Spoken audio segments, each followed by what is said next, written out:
చేరుతున్నది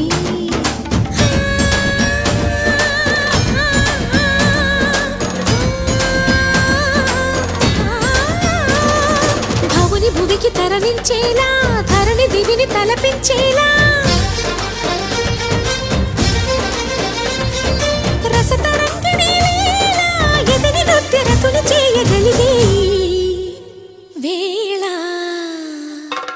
భరత వేదముగా నిరత నాట్యముగా కదిలిన పదమిది ఈశా శివని వేదనగా వని వేదనగా పలికెను పదము